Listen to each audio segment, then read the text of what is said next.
এইখানে দুইটা ব্যাপার।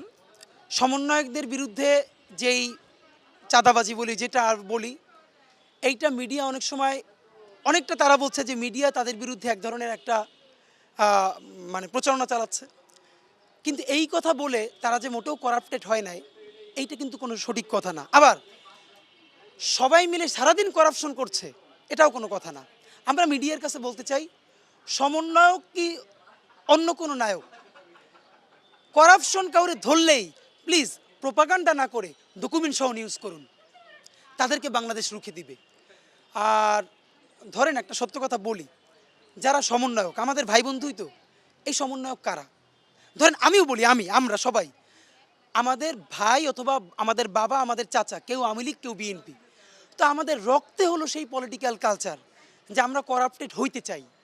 করাপশনকে আমরা ঘৃণা করা দূরের কথা, করাপশনকে সেলিব্রেট করি। যেই লোকটার বেতন 16,000 টাকা, সে যখন মসজিদে এসি দেয়, তখন আমরা একবার প্রশ্ন করি না এই লোকটা এসি কেন দিল, এই মসজিদে তো আমার ঢোকাই ঠিক না, বরং আমরা সবাই মারহাবা বলি, তার সামনের জায়নামাজ দেই। আর যেই বিসিএস ক্যাডার বেতন 32,000 টাকা, 1 টাকা ঘুষ খায় না, সে ঘরবাড়ি চালাইয়া মসজিদে মাসে দেয় মাত্র 500 টাকা বা 1,000 টাকা, তারে সম্মান করে না, তারে সমীহ করে না, তারে সালাম দেয় না, সামনে জায়নামাজ দেয় না। আর তারই অফিসের পিয়ন 16,000 টাকা বেতন, সে মসজিদে এসে কিনে দেয়, সম্মান করি, দাওয়াতটা আগে দেই। দেখেন, জাতি হিসেবে আমরা একটা করাপ্টেড জাতি, আমরা একটা দুর্নীতিগ্রস্ত জাতি। করাপশনকে আমরা শুধু ভালোই বাসি না, আমরা সেলিব্রেট করি। সুতরাং সমন্বয়ক হোক, বিএনপি হোক, জামাত হোক, করাপশন তো আমাদের রক্তে মাংসে। আমরা একটা নতুন যুদ্ধ করতে হবে এই পলিটিক্যাল কালচারের বিরুদ্ধে।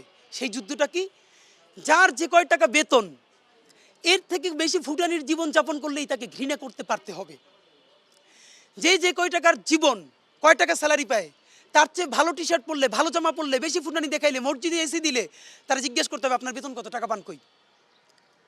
আর যেই মানুষটা সততার কারণে কম দামের জামা পরে, তাকে উঠতে বসতে সালাম দিতে হবে, তাকে সম্মান ফিরিয়ে দিতে হবে, তাকে মসজিদের মিম্বারে নিতে হবে।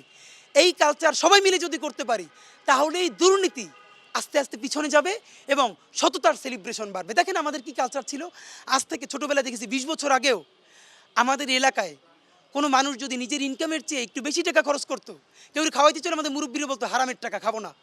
এর মানে সে নিজে যত ভালো করতে পারুক আর না পারুক, এই হারামের টাকা খাবে না, এই কালচার আমাদের ছিল।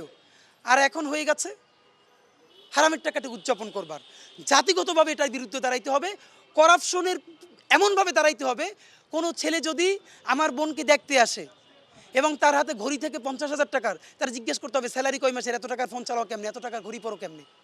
এইভাবে ধরে ধরে জিজ্ঞেস করতে হবে, করাপশন বন্ধ হয়ে যাবে। এর মানে করাপশনকে প্রকাশ্যে একদম ঘৃণার পাত্র বানাইতে হবে। আর যারা সৎ, সেই মানুষগুলোকে সালাম দিতে হবে, সেলিব্রেট করতে হবে। তাহলেই জাতিগতভাবে আমরা ইনশাল্লাহ দুর্নীতির বিরুদ্ধে দাঁড়াতে পারবো।